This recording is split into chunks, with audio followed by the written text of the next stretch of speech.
The vampire king stood before the council of elders with blood on his hands and murder in his heart. But the girl sleeping 3 floors below was worth more than the throne he'd held for 6 centuries. Alaric Ravencross had ruled the eastern territories since the plague years, when humans still burned witches and vampires moved freely through the fog-choked streets of medieval cities. He'd built an empire on cunning and brutality, transformed a scattered collection of bloodthirsty nomads into a sophisticated court that now operated beneath the streets of Manhattan, hidden in a labyrinth of Gothic halls and chambers carved from bedrock and reinforced with steel. His word was law, his power was absolute. Until 3 months ago, when a dark-haired waitress with defiant eyes had stumbled into his world and shattered everything he thought he knew about immortality. Now the elders sat before him in their high-backed obsidian chairs, their white faces luminous in the candlelight, their silver eyes cold with judgment. There were 7 of them, ancient beyond measure, their hair like spun moonlight cascading over black velvet robes. They'd come from the old country for this tribunal, summoned by whispers of scandal and weakness in the American king. "You have broken the first law," Elder Lysander said, his voice like wind through a crypt. "You have allowed a human to live beyond the permitted knowledge. She has seen our realm, she knows our nature, and yet you refuse to turn her or end her." Alaric's jaw tightened. His own white hair was pulled back from his face, revealing the sharp angles of his cheekbones, the cruel beauty that had made humans worship and fear him in equal measure. He wore a black suit tailored to perfection, but beneath the civilized veneer every instinct screamed for violence. "She is mine to protect," he said, his voice resonating through the chamber. "I invoke the right of claim." "The right of claim does not supersede the first law," Elder Morgana interjected, her voice smooth as silk over steel. "It merely grants you possession. The human must still be converted or eliminated within the lunar cycle. That cycle has passed, Alaric, twice over." He'd known this was coming for weeks. He'd felt the net closing around them, the whispers spreading through the court like poison. His own people, vampires who'd sworn loyalty to him, had begun to question his judgment. They feared the elders' wrath more than they loved their king. "Then change the law," Alaric said flatly. A ripple of shock moved through the chamber. Even suggesting such a thing was heresy. The laws were older than nations, carved in blood and oath when the first vampires walked the earth. Elder Cassius leaned forward, his pale hands steepled beneath his chin. "You would overturn millennia of tradition for one human girl? Have you lost your mind, Alaric, or merely your spine?"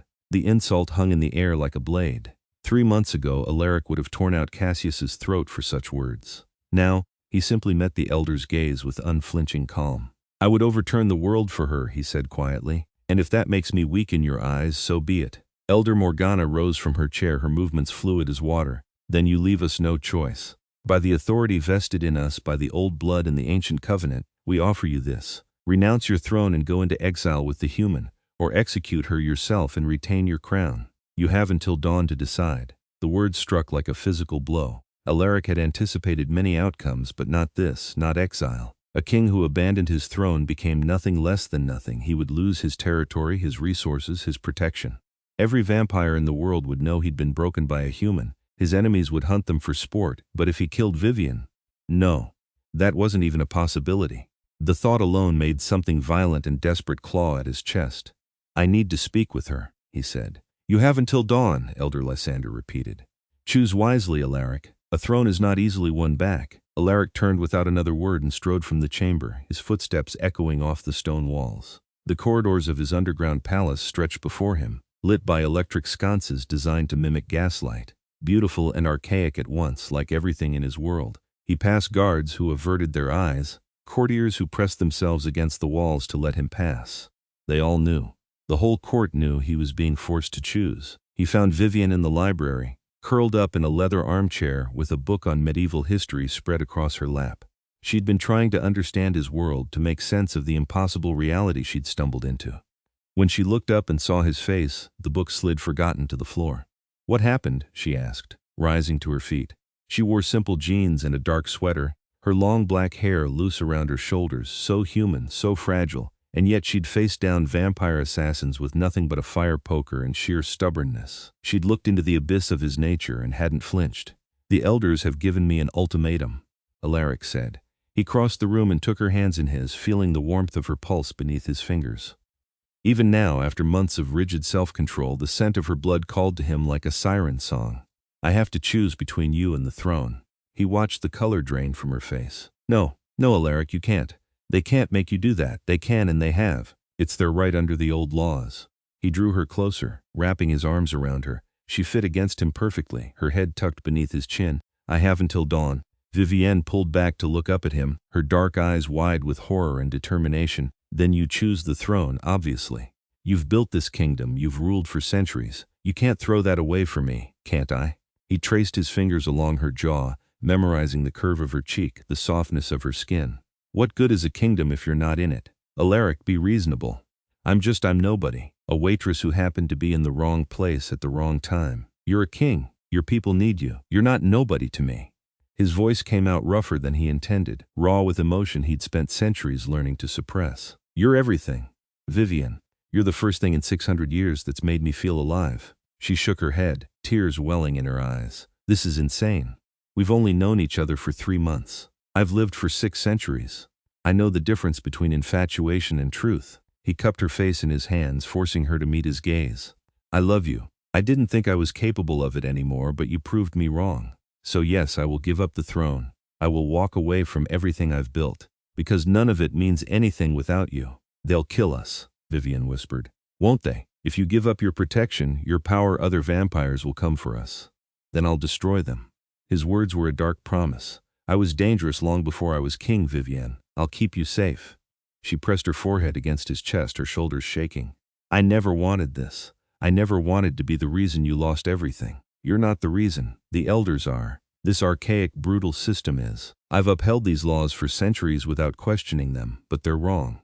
Humans aren't cattle or toys or threats to be managed. He tilted her face up to his again. You're magnificent, brave and brilliant and so full of life it makes me ache. The law that says I have to kill you or turn you against your will is the law that's wrong, not us. Then fight it, Vivienne said suddenly, fiercely. Don't run away, stay and fight, change the system from within. I can't change it without the throne, and I can't keep the throne without killing you. They've made sure of that. Bitterness crept into his voice.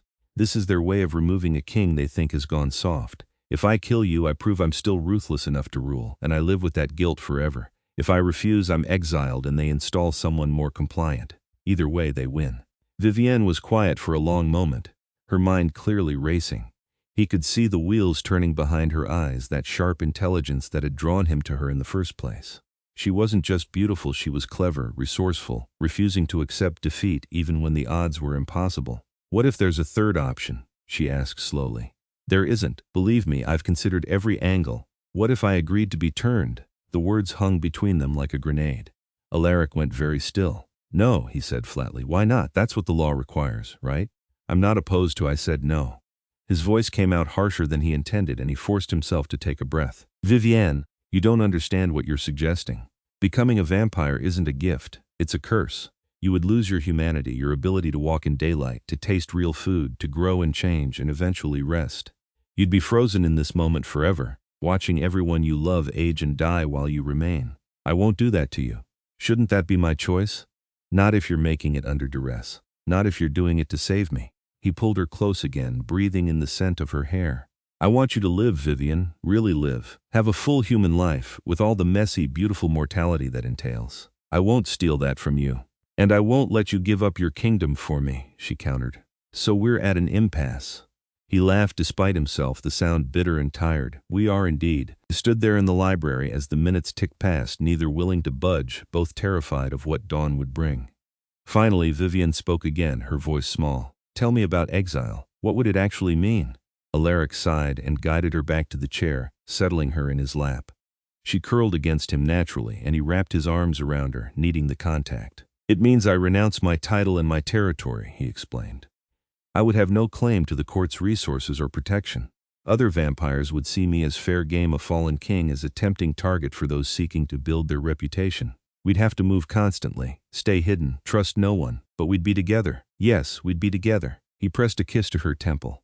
I'd keep you safe, Vivienne, whatever it took, but it would be a hard life. Dangerous. You'd be constantly looking over your shoulder, as opposed to now? She gestured around the library, the palace. Alaric, I've spent the last 3 months sleeping in a vampire court surrounded by people who want me dead. I've survived 2 assassination attempts and a coup. Hard and dangerous is kind of my new normal. He couldn't argue with that. She'd adapted to his world with remarkable resilience, never becoming the cowering victim he'd expected. Instead, she'd learned to navigate the political intrigue, made allies among the more progressive vampires, even stood up to his enemies with a courage that left him in awe. "There's something else," he admitted quietly. "If I give up the throne, the elders will appoint someone new to rule the eastern territories. And whoever they choose will likely be far worse than me, more brutal, less inclined to the reforms I've been implementing." "Reforms?" Vivienne shifted to look at him. "You've never mentioned reforms." "Because they're subtle, gradual. I've been slowly changing how this court operates, reducing the human death toll, establishing ethical feeding practices, discouraging the treatment of humans as property. It's taken decades and I'm nowhere near done. But if someone like Victor or Celine takes over," he shook his head, "they'll reverse all of it, return to the old ways. Humans in this city will suffer for my absence." He watched her process this, saw the conflict play out across her expressive face. She had a good heart, his Vivienne. She'd hate knowing that their happiness came at the cost of innocence. "That's a hell of a guilt trip," she finally said, but there was no accusation in her tone. Just exhausted recognition of an impossible situation. "I'm not trying to manipulate you. I'm trying to be honest about what my choice will cost." He ran his fingers through her hair, the silky strands sliding between his fingers. "But Vivienne, I need you to understand something. Those other humans, the city, even my court, I care about them in the abstract. I've spent centuries cultivating that care, forcing myself to be a responsible ruler instead of the monster I was born to be. But you're real to me in a way nothing else has been for longer than I can remember. So yes, I'll regret the consequences of walking away, but I won't regret choosing you." Tears spilled down her cheeks. "I love you too," she whispered. "I've been too scared to say it because this whole thing is crazy and impossible, and I keep thinking I'll wake up and it'll all be a dream. But I love you, Alaric. I love you so much it terrifies me." He kissed her then, tasting salt and sorrow and something sweeter than blood.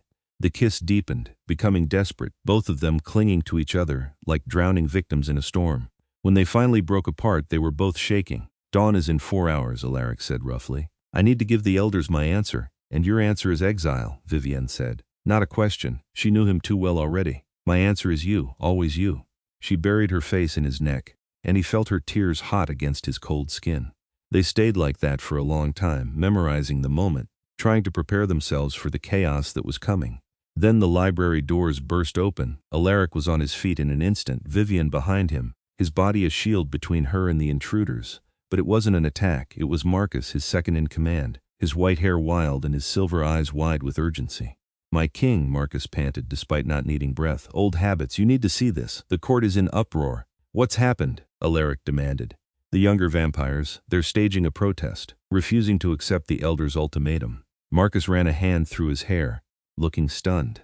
"Alaric, there are over 200 vampires in the Grand Hall right now, demanding that you keep both the throne and the girl. They're saying the first law is outdated, that you've proven responsible leadership can coexist with human contact." Alaric stared at him. "That's impossible. The court would never. Come see for yourself." They followed Marcus through the winding corridors, Vivienne's hand tight in Alaric's. As they approached the Grand Hall, he could hear the noise-raised voices, the sound of many bodies moving, a chaos completely at odds with the usual rigid decorum of vampire society. The Grand Hall was massive, a cathedral-like space with vaulted ceilings and chandeliers dripping with crystals, and it was packed. Vampires filled every inch of floor space and more perched on the balconies above. Young ones mostly, those turned in the last century or two, but Alaric spotted some older faces as well. They turned as he entered and a roar went up. "Long live King Alaric! Down with the old laws! The human stays!" Alaric felt something shift in his chest. He'd ruled through fear and respect for so long, maintaining distance from his subjects, never allowing himself to be seen as anything but coldly competent. He hadn't realized he'd inspired loyalty like this, or that his quiet reforms had resonated so deeply. A female vampire pushed through the crowd. Celeste, one of his court advisors. Her white hair was braided intricately, her black dress formal despite the chaos around her. "My king," she said, dropping into a curtsy, "we've taken a vote. The court stands with you. We won't accept the elders' ultimatum. Celeste, you can't fight the elders. They'll destroy you all. Then they'll have to destroy all of us." She straightened, meeting his eyes with calm determination. "We've watched you build something better here, Alaric. A court that doesn't just survive but thrives, that treats humans as more than food and servants. That's evolving. We won't go back to the old ways, and we won't lose our king because he fell in love." Another voice joined in from the crowd. The first law made sense 1,000 years ago when humans were more likely to hunt us. But times have changed. We can coexist. The king's proven it. Make them change the law. The chanting grew louder, more unified. Alaric looked out over his people because they were his people, he realized. Not just subjects to be ruled, but individuals who'd chosen to follow him, who believed in what he was building. Vivienne squeezed his hand. "You've got a rebellion on your hands," she murmured. "So it seems." He felt something he hadn't felt in centuries. Hope. Dangerous, fragile hope. Marcus appeared at his shoulder. "The elders are furious. They're demanding you disperse the crowd and give your answer." "Tell them I'll give my answer in the Grand Hall," Alaric said. "In front of my court. They want a public execution or capitulation. They'll get a public response." Marcus grinned, fangs flashing. "I was hoping you'd say that." Within 20 minutes, the 7 elders swept into the Grand Hall, their faces carved from ice, their presence radiating ancient power. The crowd fell silent but didn't disperse. They stood their ground, hundreds of vampires creating a wall of solidarity. Elder Lysander's voice cut through the tension. "Alaric Ravencross, we are waiting for your decision. Will you execute the human and retain your throne, or renounce your crown and go into exile?" Alaric stepped forward, pulling Vivienne with him. He felt every eye in the hall on them, vampire and human alike. This was the moment. Everything he'd built, everything he'd been, came down to what he said next. "I reject your ultimatum," he said clearly. "Both options you've presented are unacceptable. I won't kill the woman I love, and I won't abandon my people to satisfy your outdated sense of tradition." A murmur rippled through the elders. Elder Morgana's eyes narrowed. "You have no choice in this matter, don't I? Look around you." Alaric gestured to the assembled court. "My people are telling you that the first law needs to change. That's not rebellion, that's evolution. You taught us to survive by adapting to changing times. Well, the times have changed. Humans aren't the superstitious villagers of the Middle Ages anymore. They have technology, weapons, global communication. Our survival depends not on hiding in the shadows and eliminating witnesses, but on learning to coexist carefully." "Strategically, heresy," Elder Cassius spat.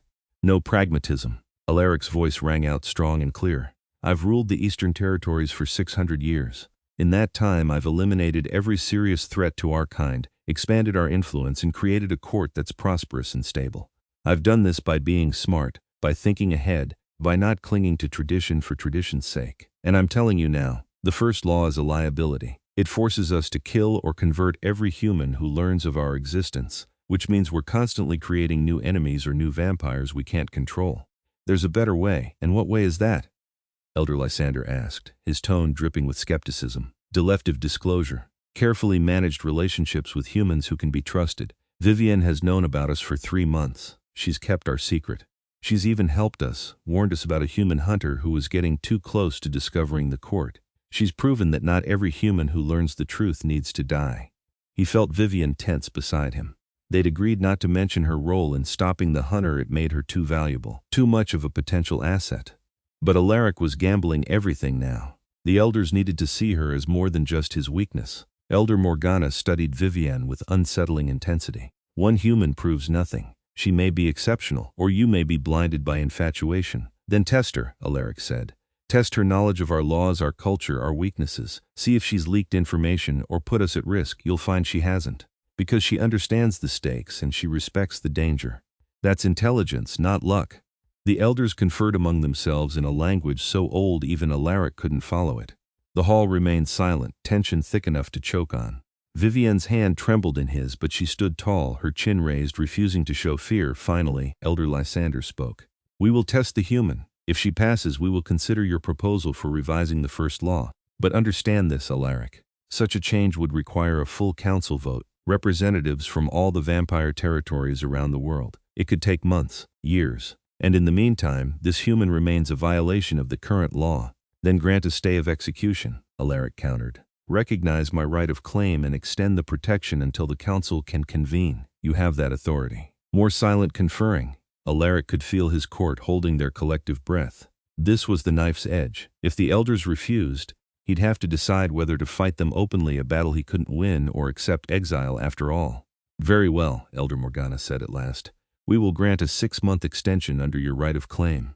In that time the human will be tested and the council will debate changes to the first law. But Alaric, if she fails, if she proves to be a liability or a threat, you will execute her yourself. And if the council votes against revision, you will convert or kill her at that time." No more extensions. No more debates. Do you accept these terms? It wasn't perfect. It was still a death sentence, just delayed. But it was time. Time to prove Vivienne's worth to the council. Time to build support for changing the law. Time to prepare for whatever came next. I accept, Alaric said. The hall erupted. His court cheered, the sound echoing off the vaulted ceiling. The elders looked displeased but didn't argue further. They'd gotten what they really wanted, a compromise that maintained their authority while avoiding an open confrontation with a popular king and his court. Politics. Always politics. As the elders swept out of the hall, Vivienne sagged against Alaric. 6 months, she breathed. That's not much time. It's enough. He wrapped his arms around her, ignoring the crowd of vampires pressing closer to congratulate him. I'll make sure of it. Marcus pushed through to them, his expression grim despite the celebration. You know they'll make the tests impossible. They want her to fail, I know. Alaric met his second's eyes. Which is why we start preparing immediately. Vivienne needs to know everything about our world. History, politics, laws, weaknesses. If they're going to test her knowledge, she'll be the most educated human on vampire culture in existence. I'm right here, Vivienne said dryly. And I'm a quick study. I'll do whatever it takes.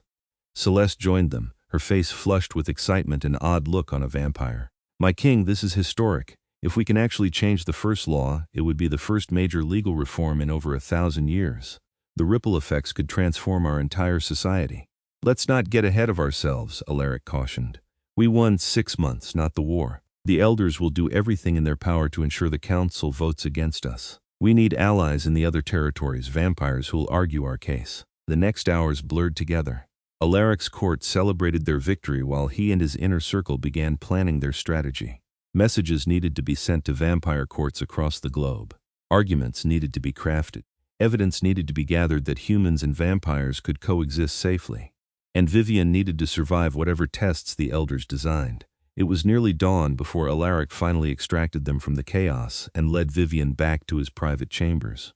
The suite was luxurious but not ostentatious, high ceilings, dark wood furniture, heavy curtains that blocked out every hint of sunlight. A massive bed dominated one wall, though Alaric rarely used it. Vampires didn't need sleep the way humans did. But Vivienne needed rest. She looked exhausted, the adrenaline of the night finally wearing off. She sank onto the bed and looked up at him with eyes full of wonder and terror. That really happened, she said. You stood up to the elders. Your court rallied behind you. We have 6 months. We do. Alaric sat beside her, taking her hand. I meant what I said, Vivienne. I won't let them hurt you. Whatever these tests involve, we'll face them together. Together, she smiled, small but genuine. I like the sound of that. He kissed her softly, tasting her humanity, her warmth, her life. Every kiss was a miracle and a torment, knowing she was mortal, that her time was limited even if the elders granted her reprieve. But he pushed those thoughts away. They had 6 months, he'd make them count. Get some rest, he murmured against her lips. Tomorrow the real work begins. She nodded and curled up on his bed, still fully dressed. Alaric pulled a blanket over her and settled into a chair nearby, watching her breathe, her touch rising and falling in the steady rhythm of human sleep. So fragile, so precious. He'd given up his throne for her tonight. Well, no, he'd risked it. Gambled everything on a desperate play. And somehow, impossibly, it had worked. His court had stood with him. The elders had backed down. But Marcus was right. They'd make the tests brutal. They'd do everything possible to make Vivienne fail. Which meant he needed to make her unbeatable. The next weeks fell into a grueling routine. During the nights when the court was active, Vivienne underwent intensive education. Alaric taught her himself with help from Celeste, Marcus, and a few other trusted vampires. They covered everything, the history of their kind, from the first vampires in ancient Mesopotamia to the modern scattered courts, the complex web of territorial politics and bloodline hierarchies. The laws that governed vampire society, not just the first law but hundreds of others, laws about feeding, about territory, about the treatment of humans and the creation of new vampires. Vivienne absorbed it all with fierce determination. She filled notebooks with information, memorized dates and names, asked sharp questions that sometimes stumped even Alaric. She studied the weaknesses of vampire sunlight, yes, but also certain plants, religious symbols wielded by the truly faithful, decapitation, fire. She learned about their strengths, how their senses worked, how they could move with supernatural speed and strength. Why are you telling me all this? She asked one night, surrounded by books in the library. I mean, I understand needing to know it for the tests. But you're teaching me how to kill vampires. Doesn't that make you nervous? Alaric looked up from the ancient text he'd been consulting. No, because I trust you. And because if something happens to me, I want you to know how to protect yourself. Nothing's going to happen to you. You don't know that. I have enemies, Vivienne. The kind who would use you to get to me. The kind who would kill you just to watch me suffer." He closed the book and moved to sit beside her. "I need you to be able to defend yourself. I need to know that if I fall, you have a chance to survive." She touched his face, her fingers warm against his cold skin. "You're not going to fall, and I'm not going to let anyone use me against you. We're in this together, remember?" "Together," he echoed, and kissed her palm. The days when Alaric was forced to retreat to his dark chambers to avoid the sun Vivienne spent with the human servants who worked in the palace. There weren't many, but those who were there had chosen to serve the vampire court, usually in exchange for protection or money. They taught Vivienne the practical side of living in this world. How to move through the palace safely, which vampires could be trusted and which were dangerous. How to read the subtle power plays and politics that governed daily life. One servant, an older woman named Margaret, became particularly helpful. She'd worked in the palace for 30 years, and she'd seen kings rise and fall, courts torn apart by ambition and intrigue. "You've caused quite a stir," Margaret told Vivienne one afternoon as they prepared food in the kitchen. "Vampires didn't eat, but the human servants and occasional human guests did. First human in decades that a king's fallen for. And the first one who's ever had the whole court rallying behind her." "I never asked for any of this," Vivienne said, chopping vegetables with more force than necessary. "I was just working a late shift at the diner when those men attacked me. Alaric saved my life, and then he just kept being around, kept checking on me. I tried to stay away, I really did. But he's impossible to resist?" Margaret supplied with a knowing smile. "I was young once, I understand the appeal. Dangerous, powerful, immortal. It's intoxicating, it's more than that." Vivienne set down the knife. "He's kind. Underneath all the ruthlessness and the political maneuvering, he's genuinely kind. He cares about his people, even the humans in his territory. He's been working for decades to make this court safer, more humane. He could have turned me or killed me that first night, but he didn't. He gave me a choice. He keeps giving me choices." Margaret's expression softened. "Then you're lucky. Many vampires wouldn't. And Vivienne, for what it's worth, I think you're good for him. I've watched King Alaric for 3 decades, and I've never seen him like this. More human somehow. Like you reminded him what it feels like to care about something other than power." The words stayed with Vivienne as she returned to the library that evening. She thought about them as Alaric continued her lessons, drilling her on the names of the major vampire bloodlines and their territories. She thought about them when he took her out into the city at night, showing her the hidden entrances to the vampire realm, teaching her to navigate both worlds. 2 months into their 6-month reprieve, the first test came. Elder Lysander himself administered it, arriving at the palace with formal ceremony and cold satisfaction. The entire court assembled in the grand hall to witness. Vivienne stood beside Alaric's throne, trying not to show her nerves. "The human will answer questions about vampire law and history," Lysander announced. "She must answer correctly at least 75% of the time to pass. Any failure to answer counts as incorrect." The questions started simple. Name the 3 original bloodlines. Recite the law of territory. When was the Council of Vampires first established? Vivienne answered each one clearly, her voice steady. Alaric watched with carefully controlled expression, betraying nothing, but she could feel the tension radiating from him. The questions grew harder, more obscure. Lysander was clearly trying to find the limits of her knowledge. In what year did the council vote to ban the creation of child vampires? Name the 5 methods by which a vampire can be permanently killed. What is the penalty for feeding on a human within another vampire's claimed territory without permission? Vivienne answered them all, every single one. She'd studied for this, prepared for this, and she wasn't going to let Alaric down. By the end, Lysander looked distinctly irritated. "The human has passed," he said curtly. 100% accuracy. Impressive for a mortal. The court erupted in cheers. Alaric allowed himself the smallest smile, pride shining in his eyes. Vivienne felt like she might collapse from relief, but Lysander wasn't done. "However, knowledge is only one test. The true question is whether the human can be trusted, whether she poses a threat to our security. Therefore, the second test will evaluate her loyalty and her ability to keep our secrets under pressure." Alaric went very still. "What kind of test?" "That will be revealed when the time comes. 1 month from now, be prepared." With that, the elder swept from the hall. Leaving a wake of unease behind him, Marcus immediately moved to Alaric's side. "That doesn't sound good." "No, it doesn't." Alaric looked down at Vivienne. "A loyalty test under pressure usually means some form of torture or coercion. They'll try to break you, force you to reveal information or betray us. Vivienne felt ice slide down her spine. Can they do that? Just torture me? They can do anything they deem necessary to protect vampire society. His jaw was tight with barely controlled rage. But I won't let them hurt you. If they try to take this too far, I'll intervene. Consequences be damned. No. Vivienne grabbed his hand. No, Alaric, we've come this far. We can't throw it away now. I'll endure whatever they throw at me. I can handle it. You don't know what you're saying. I know exactly what I'm saying. I'm saying I trust you to prepare me. And I'm saying I'm not giving up. She looked around at the assembled court, all these vampires who'd stood up for them, who'd risked the elders' wrath to support their king. We're fighting for something important here, the right for humans and vampires to coexist, to choose love over fear. I won't run from that. Celeste stepped forward. If I may, my king, there are techniques we can teach her. Mental fortitude exercises, pain management, ways to compartmentalize information so that even under duress, she can protect the most critical secrets. You're talking about preparing her for interrogation, Alaric said flatly. I'm talking about giving her the tools to survive it. The next month was even more intense than the first two. Vivienne's education took a darker turn. Celeste, who'd been turned during the Inquisition and had endured torture at the hands of zealots, taught her how to retreat into her mind, to find a calm center even when her body was screaming. Marcus, who'd been a soldier before his turning, drilled her on resisting interrogation, on maintaining her story, on recognizing when to give ground and when to hold firm. It was brutal, exhausting work. Vivienne went to bed well, to Alaric's bed, since she'd moved into his chambers permanently with her mind spinning, nightmares plaguing her sleep. More than once, she woke gasping, and Alaric would be there, cool hands soothing her, his presence a comfort in the darkness. I'm sorry, he said one of those nights, holding her as she shivered. I'm sorry you have to go through this.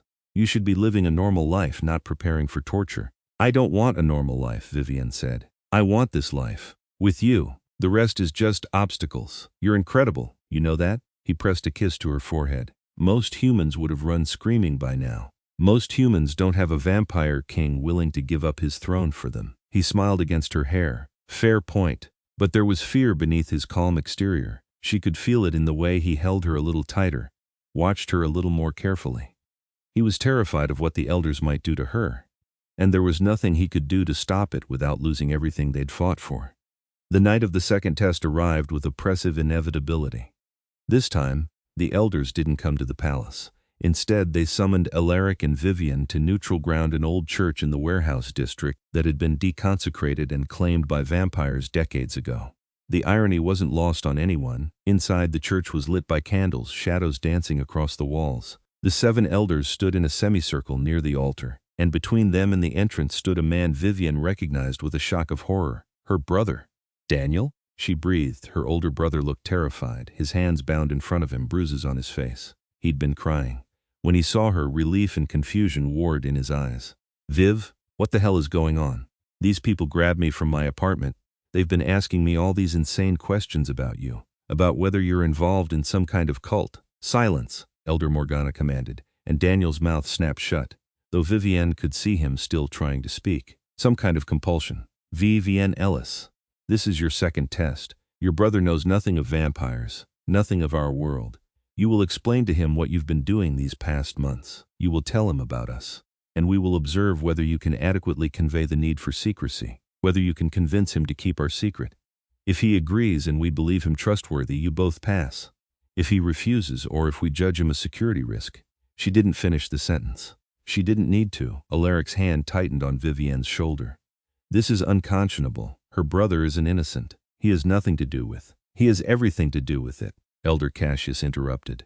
If we allow this human to live with full knowledge of our kind, her human connections become potential vulnerabilities. Family, friends, co-workers, all of them could inadvertently expose us.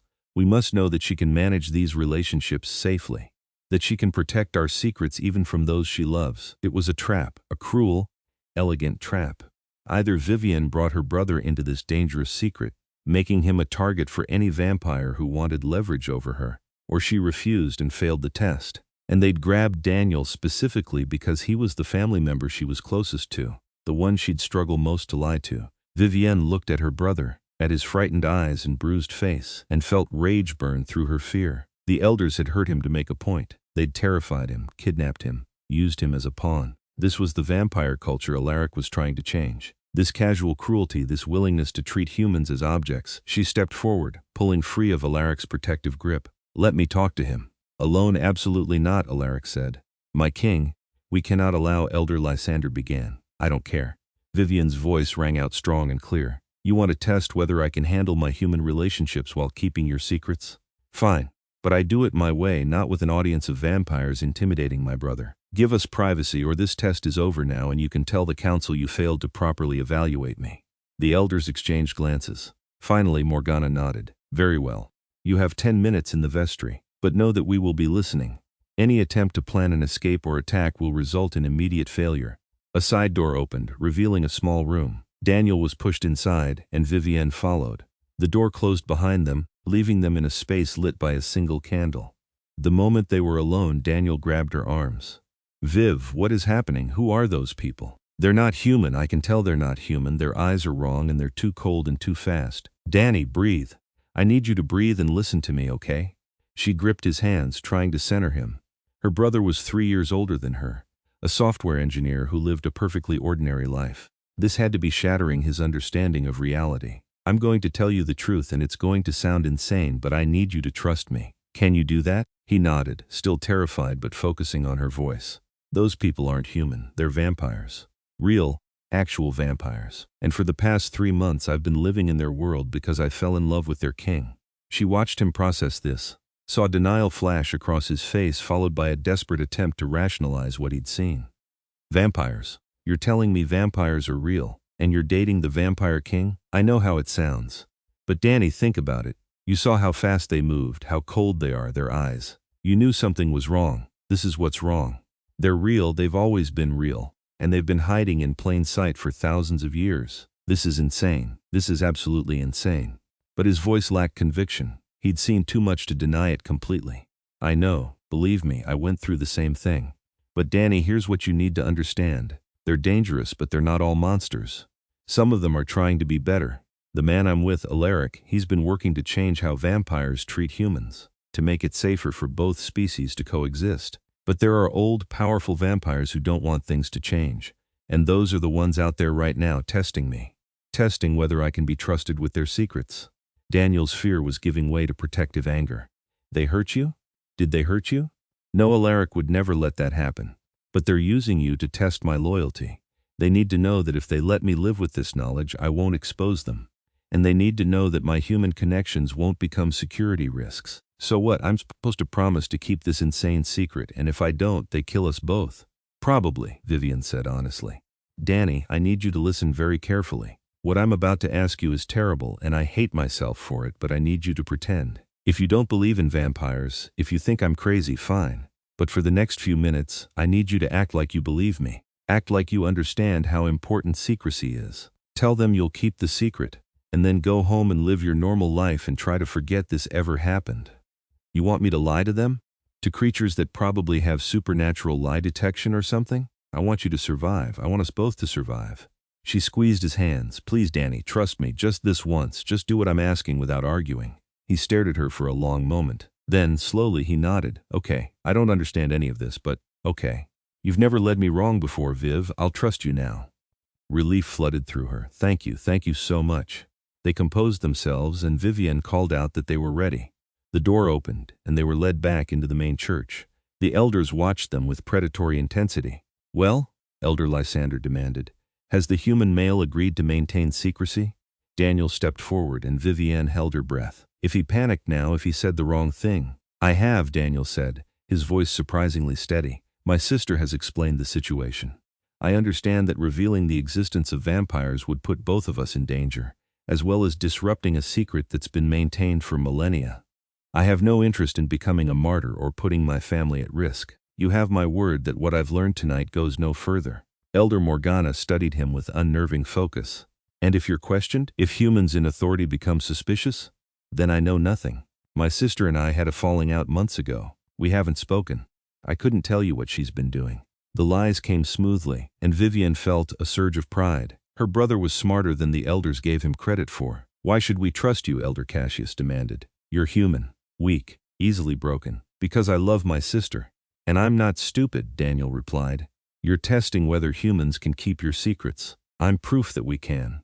Humans have been keeping secrets from each other since the beginning of time. We're actually pretty good at it when properly motivated. And I'm motivated.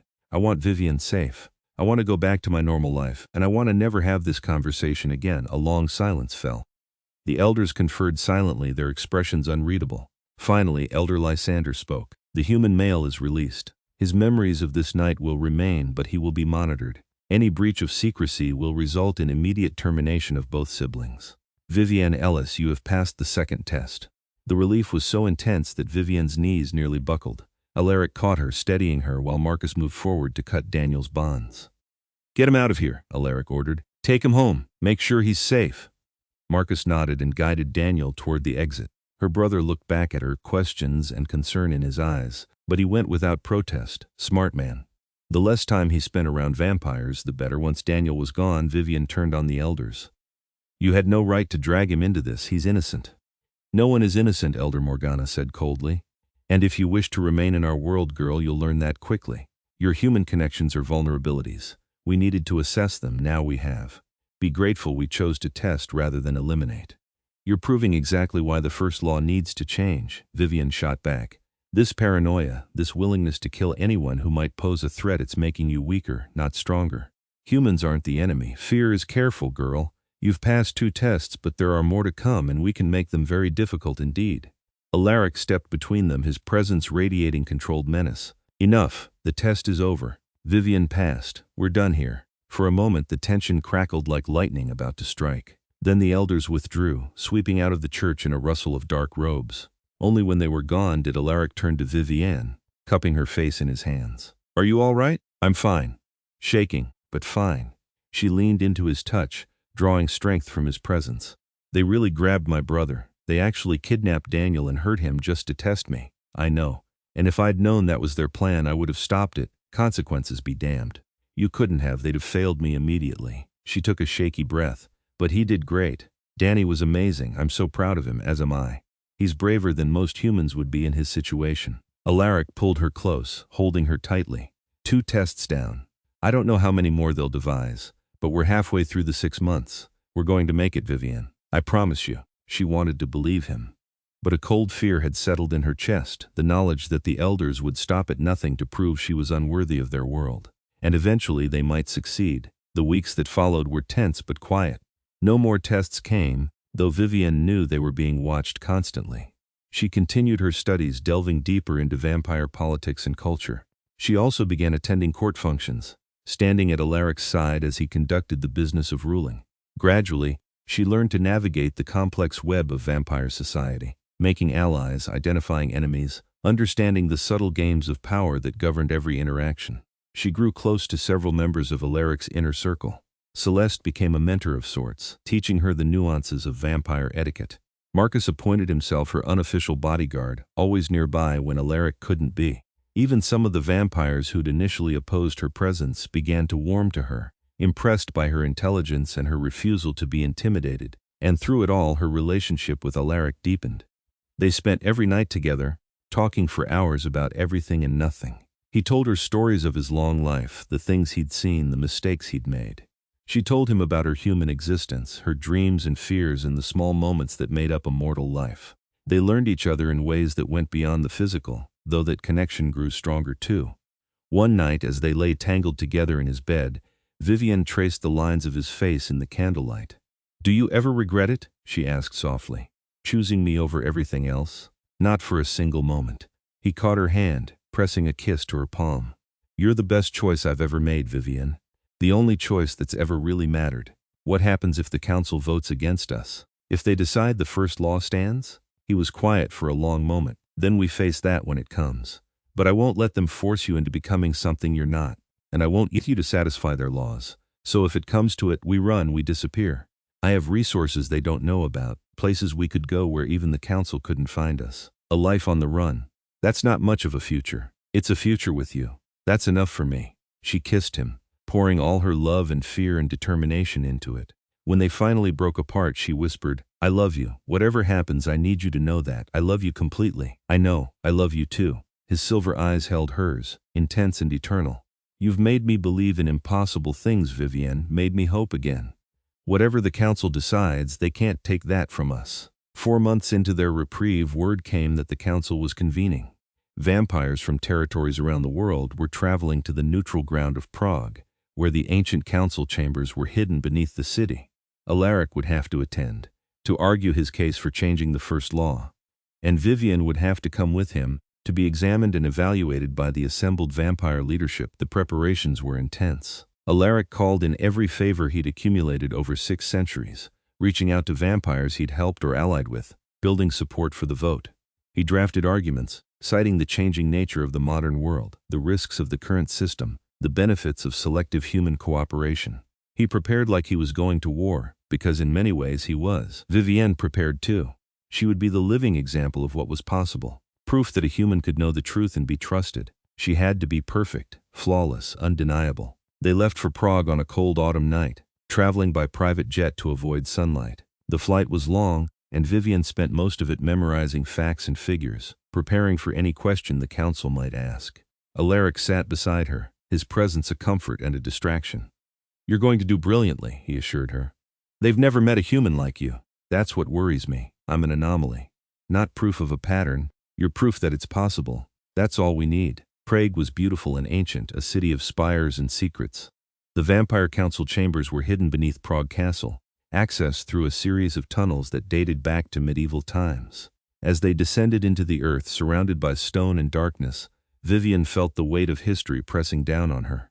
The council chamber itself was massive, a circular room with tiered seating rising up on all sides. Vampires filled the seats, hundreds of them, representing every major territory in the world. They were a sea of white hair and pale skin, silver eyes gleaming in the torchlight. At the center of the room was a raised platform where Alaric and Vivienne would stand. Elder Lysander called the council to order, his voice echoing through the chamber. "We are gathered to consider a proposal from Alaric Ravencross, king of the Eastern Territories. He seeks to revise the first law to allow for selective disclosure to trusted humans. The human in question, Vivienne Ellis, is present as evidence of this proposal's viability." A murmur ran through the assembled vampires. Vivienne felt hundreds of eyes on her, assessing, judging. She kept her chin high, refusing to show fear. Alaric stepped forward. "Honored council, I come before you not as a rebel but as a pragmatist. For 6 centuries I have upheld our laws and protected our kind. But I've also watched the world change. Humans are no longer simple villagers we can control through fear and superstition.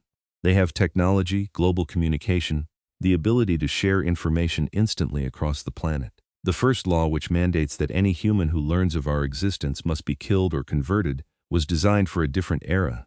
In the modern world, it's become a liability." He laid out his arguments systematically. The risk of creating blood trails that modern forensics could follow. The danger of constantly creating new vampires who might be unstable or resentful. The potential benefits of having human allies who could move in daylight, access resources vampires couldn't, provide early warning of threats. "Vivienne Ellis has known of our existence for 5 months, Alaric continued. In that time she has kept our secrets, contributed to our security, and integrated into vampire society without incident. She represents a new possibility. Cooperation instead of coercion, trust instead of terror." Elder Cassius rose from his seat. "One human proves nothing. For all we know, she's exceptional. What happens when the next human who learns our secret isn't as trustworthy? When they panic, or betray us, or simply make a mistake that exposes us all? Then we deal with that individual situation," Alaric replied. "Just as we already do with rogue vampires. The first law treats all humans as identical threats, which is both inaccurate and inefficient. I'm not proposing we reveal ourselves to the world. I'm proposing we allow for careful, evaluated exceptions when the situation warrants it." The debate raged for hours. Vampires rose to speak for and against the proposal. Some argued passionately for change, echoing Alaric's points about the modern world. Others clung to tradition, insisting that the old ways had kept them safe for millennia. Through it all, Vivienne stood on the platform, a silent symbol of what was at stake. Finally, Elder Morgana called for order. "Enough debate. We will now examine the human directly." Vivienne Ellis stepped forward. This was it. The moment everything came down to. Vivienne moved to the center of the platform. The chamber fell silent. "You have lived among vampires for 5 months, Morgana said.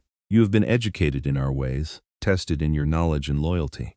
But the fundamental question remains, can you truly be trusted? Can any human, when faced with the reality of our existence, resist the urge to expose us?" "I can," Vivienne said clearly, "because I understand what's at stake. Not just for me, but for both species. Exposing vampires wouldn't make humanity safer. It would start a war that would devastate both sides. I don't want that. I want what Alaric has been building. A way for humans and vampires to coexist peacefully, carefully, with mutual respect and understanding. Pretty words, Cassius sneered. But what of your family, your friends? The normal human life you gave up? I chose this life. No one forced me. And yes, it's complicated. My brother knows the truth now because your elders decided to test me by dragging him into this. But he's keeping the secret just like I am, because we're not idiots. We understand the consequences. Another vampire stood, this one from the Asian territories. What happens when you grow old and die? When the human lifespan catches up with you? Will you resent the vampires around you for their immortality? It was the question Vivienne had been dreading because she didn't have a good answer. She and Alaric had carefully avoided discussing her mortality, the ticking clock that hung over their relationship. I don't know, she admitted. I can't predict how I'll feel in 20 or 30 or 50 years. But I know how I feel now. And I know that mortality is part of being human. I accepted that a long time ago. Falling in love with a vampire doesn't change the fundamental reality of death. It just means I'll make the most of the time I have. Alaric flinched at her words, pain flashing across his face. They'd have to deal with that, eventually, she knew, the reality that she would age and die while he remained eternally young. But that was a problem for later. Elder Lysander stood. The council will now vote. All in favor of revising the first law to allow for evaluated exceptions, make yourselves known. Vampires began to rise throughout the chamber. Vivienne watched with her heart in her throat as the votes were counted. It was close, terrifyingly close. For every vampire who stood in support, another remained seated in opposition. When the count was finished, Elder Morgana announced the results. The motion passes. By a margin of 53% to 47%, the council votes to revise the first law. Humans who demonstrate trustworthiness and who are deemed non-threatening may be permitted to live with knowledge of vampire existence, subject to ongoing evaluation and with the understanding that this privilege can be revoked at any time. The chamber erupted. Some vampires cheered. Others stormed out in protest. Vivienne felt Alaric's arms around her, felt him lift her off her feet in a rare display of open emotion. We did it, he breathed against her hair. We actually did it. We did, she agreed, laughing and crying at once. Alaric, we changed the law, we changed vampire history. Around them, supporters pressed close to offer congratulations. Marcus clapped Alaric on the shoulder, grinning fiercely. Celeste embraced Vivienne, her usual composure cracking to show genuine joy, but not everyone was celebrating. As they made their way out of the council chamber, Vivienne caught sight of the elders. Their expressions were cold, their eyes promising that this battle might be won. But the war was far from over. Still, in that moment, she didn't care. They'd won. Against impossible odds, they'd convinced the Vampire Council to change a law that had stood for millennia. It wasn't perfect. Vivienne would still be under evaluation, still walking a tightrope, but it was a chance. A real chance at a future together. They returned to New York as heroes. The Eastern Territories Court threw a celebration that lasted 3 nights. Vampires dancing and drinking blood wine in revelry. Vivienne stood beside Alaric's throne, his hand in hers, watching his people celebrate not just the legal victory, but the precedent it set. Change was possible. Evolution was possible. The vampire world didn't have to remain frozen in ancient traditions. What happens now? Vivienne asked during a rare quiet moment. Now we live, Alaric said simply. We prove that this can work. We set an example for other vampires who might want to form connections with humans. We build the world we want to see. And the elders will continue to be a problem, undoubtedly. But they're not all powerful. The council has spoken. They'll have to accept the new reality. He pulled her closer, his arm around her waist. We have time now, Vivienne, real time. Not stolen moments under threat of death, but years to figure out how this works. She leaned her head on his shoulder, watching the celebration swirl around them. Years, it sounds like a luxury. It is. The greatest luxury of all. But there was still one conversation they needed to have, one issue they'd been avoiding. As the celebration wound down and they retreated to his chambers, Vivienne finally broached it. We need to talk about my mortality. Alaric stiffened. Vivienne, no, we do. It's been hanging over us this whole time. I'm human. I'm going to age. I'm going to die. And you're going to watch it happen. We need to discuss what that means. He was quiet for a long moment, staring into the fireplace. When he finally spoke, his voice was rough with emotion. I've been trying not to think about it. Every moment with you is precious precisely because I know it's limited. But the thought of losing you, of watching you fade. He shook his head. I don't know if I can bear it. You could turn me, Vivienne said quietly. I know you don't want to. I know you think it's stealing my humanity. But Alaric, I've thought about it. If it means we get more time together, no. He turned to face her, his expression anguished. I've told you before, I won't curse you with immortality. I won't trap you in this cold existence for eternity. You deserve to live a full human life. What if I don't want a full human life without you? What if I'd rather have forever with you than 60 more years alone? You say that now, but you don't understand what forever means. The weight of it, the loneliness, watching the world change over and over, losing everyone you care about, becoming something cold and distant just to survive the endless years. He gripped her shoulders, desperate to make her understand. I love you too much to do that to you. And I love you too much to leave you, Vivienne countered. Alaric, I know you think you're protecting me, but you're not. You're just making the decision for me. And that's not fair. They stared at each other, neither willing to give ground. It was their first real fight, and it hurt precisely because they both wanted what was best for the other. Finally, Vivienne spoke softly. I'm not asking you to turn me tomorrow. I'm not even asking you to decide right now. I'm just asking you to consider it, to not dismiss the possibility out of hand. Can you do that? Alaric closed his eyes, pain etched into every line of his face. I can try. But Vivienne, I need you to understand. If I turn you and you come to resent it, to hate what you've become, I couldn't live with that. I'd rather lose you to time than to transformation. I know, and I understand that fear. But you have to trust me to know my own mind, to make my own choices. She took his hands. I'm not saying I'm certain, I'm just saying it's an option we should seriously discuss. When the time comes, he echoed. All right, we'll discuss it, but not now. Not yet. Let me be selfish and enjoy your humanity a while longer. She kissed him then, gentle and loving. Deal. The months that followed were the happiest of Vivienne's life.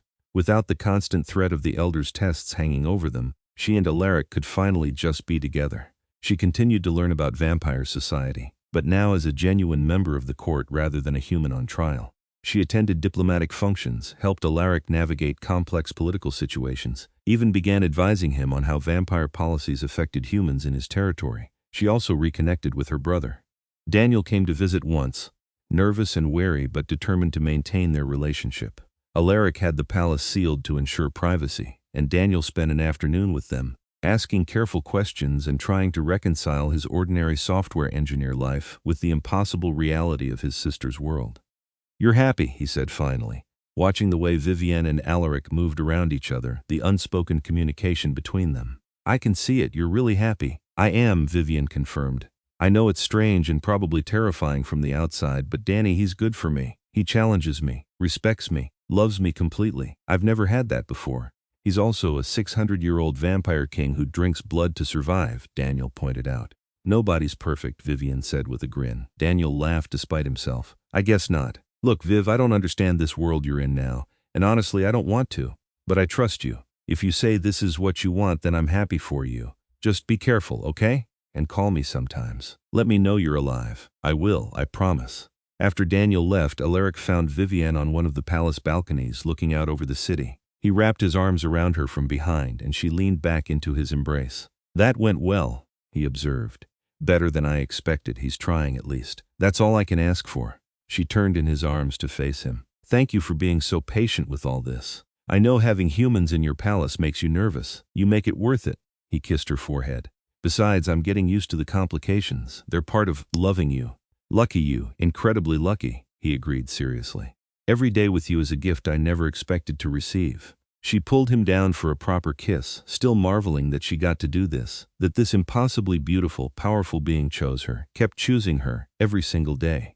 As winter settled over New York, Vivienne celebrated her first full year of knowing Alaric. They marked the occasion privately, just the two of them in his chambers, remembering that night when she'd been a terrified waitress and he'd been a vampire king who stopped to save her life. Did you know? She asked, curled up beside him. That first night, did you have any idea we'd end up here? Not even remotely, Alaric admitted. I thought I'd heal you, compel you to forget, and never see you again. But then you looked at me with those defiant eyes and something shifted. I couldn't forget you, couldn't stop thinking about you. So I found excuses to check on you to make sure you were safe, and somehow, checking became talking and talking became.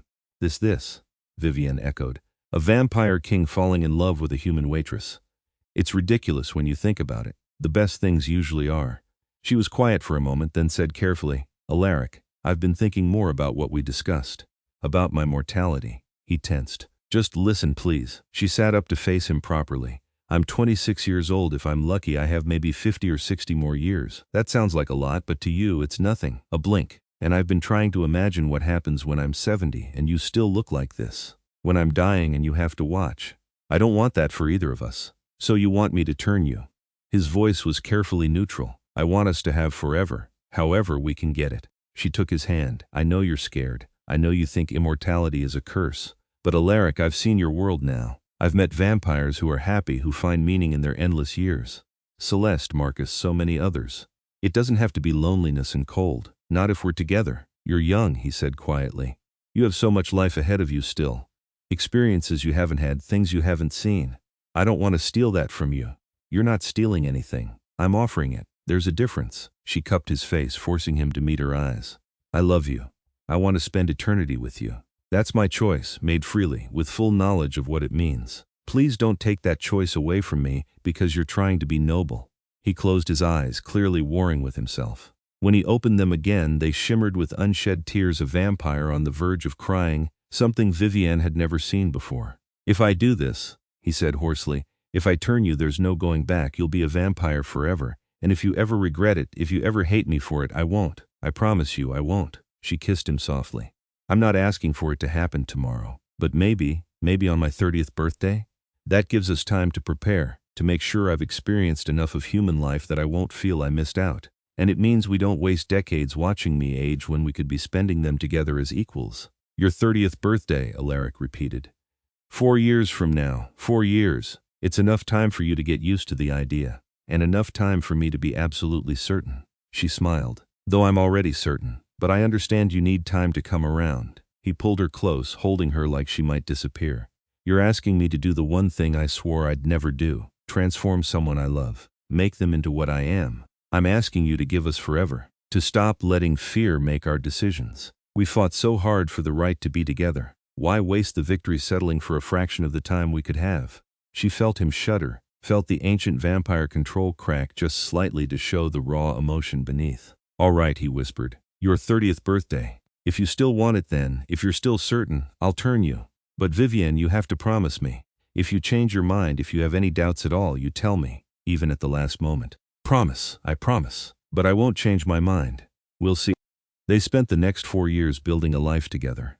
Vivienne took on more responsibilities in the court, becoming Alaric's official advisor on human affairs. She helped establish better systems for ethical feeding, worked to reduce the danger vampires posed to the human population, even began tentatively reaching out to other humans who might be trusted with the truth. It was slow, careful work, but it was meaningful. She also experienced as much of human life as she could. She and Alaric traveled during his safe hours after dusk and before dawn, visiting cities around the world. She tried new foods, attended concerts, went to museums and theaters. She made peace with the life she was giving up, ensured she had no regrets. And through it all, her relationship with Alaric deepened into something profound and unshakable. They had their fights, their disagreements, the normal friction of two people learning to share a life. But the foundation was solid. They trusted each other, loved each other, chose each other every single day. Her 30th birthday arrived with the first snow of winter. Vivienne woke in Alaric's bed, feeling strangely calm. This was the day. The day she would stop being human and become something else. The day she would choose eternity. Are you sure? Alaric asked for the 100th time. He'd been asking for weeks, giving her every opportunity to back out. I'm sure, Vivienne said. Stop asking. It's starting to sound like you don't want to spend forever with me. I want nothing more. I'm just terrified of hurting you. You won't. You'll be giving me a gift. She took his hand. I'm ready, Alaric. Turn me. They'd planned it carefully. The transformation would be painful. There was no avoiding that, but it would be done in his chambers, with Celeste and Marcus standing by to help if needed. Alaric would drain her blood carefully, bringing her to the edge of death, then give her his blood to complete the change. It would take 3 days for the transformation to complete, 3 days of fever and pain as her body died and reformed as something new. Alaric prepared the room, lighting candles, ensuring they wouldn't be disturbed. Then he guided Vivienne to the bed, settling her there, his hands gentle. Last chance, he said softly. We can still stop this, Alaric. Shut up and bite me. Despite the gravity of the moment, he laughed. As you wish. He kissed her first, long and deep and loving. Then he moved to her throat, his fangs extending. Vivienne felt a moment of instinctive fear. She'd never actually been bitten by him before, despite their months together. He'd always refused, not wanting to see her as food. But this was different. This was transformation. The bite was sharp and cold. She gasped, feeling his fangs pierce her skin, feeling the pull as he began to drink. It should have hurt more than it did, but there was something almost euphoric about it, a warmth that spread through her body. Alaric's venom, she realized, designed to make feeding pleasurable for the victim, to keep them docile. She felt her heartbeat slowing, her vision dimming. The world was fading to gray. This was death, she understood, the actual moment of dying, and she wasn't afraid. She was with Alaric. She was choosing this. Everything was going to be fine. Just as consciousness started to slip away, Alaric pulled back. She heard him bite his own wrist, and then he was pressing it to her lips. "Drink," he commanded, his voice rough with emotion. "Drink and come back to me." She drank. The blood was strange, metallic and cold and somehow electric. It burned down her throat, into her stomach, spreading through her dying body like liquid fire. She drank until Alaric pulled away, until he gathered her in his arms as the transformation began in earnest. The pain was extraordinary. Every cell in her body was dying and being reborn, reshaped by vampire blood. She screamed, writhed, clawed at Alaric as waves of agony crashed over her. But he held on, whispering to her, promising it would end, that she would survive this. Time lost meaning. The pain was all there was. But eventually, hours or days later, she couldn't tell, it began to fade. The fire in her veins cooled. Her screaming stopped. She opened eyes that saw with new clarity, colors more vivid, details sharper, and the world smelled different. She could smell blood, so much blood, the pulse of life everywhere around her. Celeste and Marcus watching from the corner, the human servants 3 floors up, the city beyond the palace walls, 8 million humans with their hearts beating, calling to her newly awakened hunger. "Vivienne?" Alaric's voice, soft and cautious. "Can you hear me?" She turned to look at him and gasped. He was beautiful. He'd always been beautiful. But now she could see him properly, every detail of his face, the way his silver eyes caught the light, the grace of his movements. And she could smell him, his scent complex and intoxicating. "I hear you," she said, and her voice sounded different.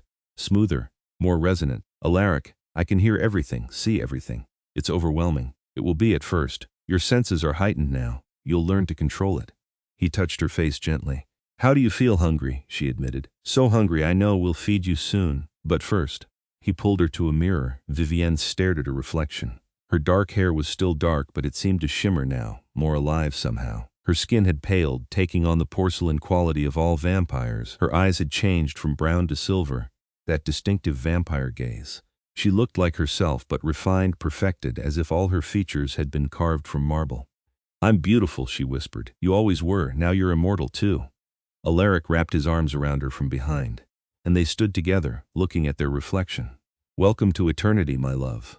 The next weeks were an adjustment. Vivienne had to learn to control her new strength, to move at vampire speed without breaking things. She had to learn to feed, to take blood from the willing humans who served that purpose in the palace without killing them. Alaric was patient, teaching her everything, helping her navigate this new existence. And through it all, she felt no regret. Being a vampire was strange and sometimes difficult, but it was also exhilarating. She was stronger, faster, more capable than she'd ever been, and she had time now. Endless time with Alaric. They celebrated her successful transformation with a grand court event. Vampires from across the eastern territories came to witness the human who'd become one of them, the woman who'd helped change the first law and was now immortal herself. Vivienne stood beside Alaric's throne, wearing a black gown that matched his suit, her hand in his, and felt like she'd finally found where she belonged. Elder Lysander was there, his expression sour. He approached as the party wound down, his silver eyes cold. "So you chose immortality after all," he said to Vivienne. "I suppose we'll see if you still feel it was worth it in a century or two." "I'm sure I will," Vivienne replied calmly. "Because I'll spend every one of those years with the man I love. That's worth anything." Sentiment. How human of you. I was human for 30 years. That doesn't just disappear because I became a vampire. It's part of who I am. And maybe that's a good thing. Maybe vampire society needs a little more humanity. Lysander sneered but didn't argue further. He swept away, and Vivienne turned to Alaric with a grin. "I'm going to be insufferably pleased with myself for weeks," she warned him. "I'd expect nothing less." He pulled her onto the dance floor and they moved together with the supernatural grace of vampires, perfectly in sync. "You're remarkable, you know. You challenged everything about my world, fought for change and won. Then you chose to become part of that world permanently. I've never known anyone like you." "Good," I'd hate to be ordinary. You could never be ordinary. He spun her, pulling her close again. I love you, Vivienne, for now and for always. For now and for always, she echoed. We've got nothing but time. Years passed, then decades. Vivienne and Alaric ruled the Eastern Territories together, implementing reforms, building alliances, slowly changing vampire society from within. They weathered challenges and threats, political intrigue and attempted coups. But they weathered them together, an unbreakable team. The world changed around them. Technology advanced, human society evolved, and the vampire world evolved with it slowly, carefully guided by a king who'd learned to adapt and a queen who understood both species. Other vampires began forming relationships with humans, following the precedent Vivienne and Alaric had set. The first law continued to evolve, becoming more nuanced, more flexible. It wasn't a perfect system. There were still conflicts, still mistakes and tragedies. But it was better than it had been. More humane, more just. And through it all, Vivienne never regretted her choice. Immortality was strange and sometimes lonely, watching human society change while they remained constant. But she had Alaric. She had purpose. She had a family in the vampire court, friends who'd become as close as blood. On the 50th anniversary of the night they met, Alaric took Vivienne back to the alley where he'd first saved her life. The city had changed, the neighborhood gentrified, but the bones of it remained the same. Do you remember? He asked softly. Every second I was so scared. And then you appeared like some kind of dark angel, and everything changed. She looked up at him. This vampire king who'd given up his throne for her, who'd spent decades proving that their love was worth the sacrifice. Best night of my life. Mine too, though I didn't know it at the time. He pulled her close, there in the alley where it all began. I love you, Vivienne. I will love you until the stars burn out and the earth crumbles to dust. That's a long time. Not nearly long enough. She kissed him there in the shadows, two vampires who'd fought impossible odds and won. Who'd changed the world because they refused to accept that their love was forbidden. Who'd proven that sometimes, the best choice was the one everyone said was impossible. The elders had demanded he choose between his throne and the woman he loved. And Alaric had been willing to give up everything for her. In the end, he'd kept both not because of luck or manipulation, but because they'd fought for it. Because they'd refused to accept that love and power were incompatible. They walked out of the alley hand in hand, ready to face whatever the next century would bring. Together, always together. And somewhere in the ancient council chambers in Prague, the first law stood revised, proof that even the oldest traditions could change. That love could reshape the world. That a vampire king and a human waitress could rewrite the rules and build something beautiful from the ashes of impossible choices, forever.